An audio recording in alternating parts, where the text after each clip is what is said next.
Ahojte dušičky, dneska aj po slovensky. Rada by som zodpovedala otázku, ktorú som dostala pred niekoľkými týždňami, ale aj tento víkend, pretože nebol až tak ľahký, ako som si myslela, ale je to za nami a všetko je dobré. Takže ako zvládam ťažké situácie, ako sa dokážem stále usmievať, odkiaľ beriem energiu a odkiaľ beriem tú žiaru, s ktorou žiarím.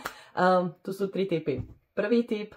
Riadím sa svojím motom už strašne dlho a musím povedať, že to funguje. Určite ste od svojich babičiek počuli, všetko zlé je na niečo dobré. A toto je moto, ktorým sa riadím už strašne dlho, pretože možno, že v tom momente danom je to zrútenie sa sveta, odišla od teba nejaká osoba, stratil si prácu, ja neviem čokoľvek, je to zlé. Ale pri pohľade na to, čo už je v budúcnosti, čo my vlastne ešte ani nevieme, je to to najlepšie, čo sa nám mohlo stať a uvoľnilo to miesto na to, aby sa mohla tá situácia odohrať a na to, aby sa to mohlo stať. Takže všetko zlé je na niečo dobré. S odstupom času prídeš na to, že veci sa nedejú tebe, ale pre teba.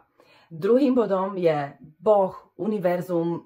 Nazvi si to ako chceš, naozaj, každý máme to svoje, ale Boh, ani univerzum, ani nikto ti nezoberie nikdy to, čo potrebuješ.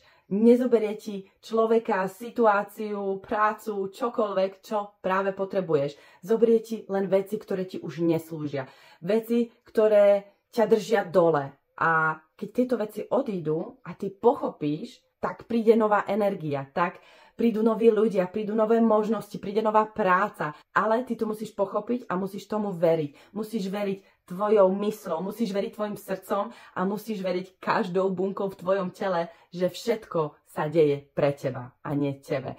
A keď toto pochopíš, keď sa dostaneš do súladu s tým, že just flow, čiže len tak si teč v preklade, tak príde tá tretia fáza, čo je pre mňa naozaj tá najkrajšia, lebo sú to potvrdenia a je to synchronicita.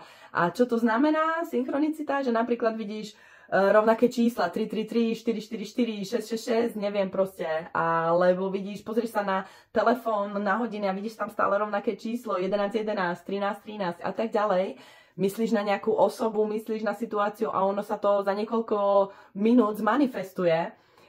To je presne to potvrdenie, ktoré nám je zhora poslané, aby sme vlastne vedeli, že sme na tej správnej ceste. A to je vlastne to potvrdenie. Si na správnej ceste, máš správny smer a zostaň tam. Hej. Napríklad my sme boli na Fuerteventura a tam nie je nič. Tam vážne nie je nič, iba cesta. A išli sme a proste hovorím, bože, mám takú chuť na kolu. Oh my gosh, už som tak dávno nepila kolu, pretože som s tým prestala, s takýmito nápojmi.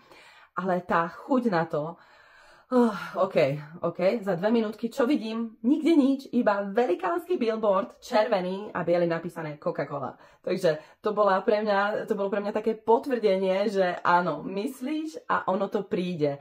Takže mysli na dobré veci. Nebolo to potvrdenie, choď si kúpiť kolu. Ne, to som tak ani nepochopila. Bolo to potvrdenie, áno, mysli a je dôležité, aby si vedela, na čo myslíš, pretože všetko sa manifestuje. Takže toto sú moje tipy, ako ja sa vyrovnávam s nepríjemnými vecami, situáciami, ľuďmi a keď ty máš nejaký tip, ktorý by nám mohol pomôcť, tak sa v každom prípade o ňom podel, tak nám ho napíš do komentu, aby sme sa to tiež mohli naučiť. Ďakujem veľmi krásne a na budúce.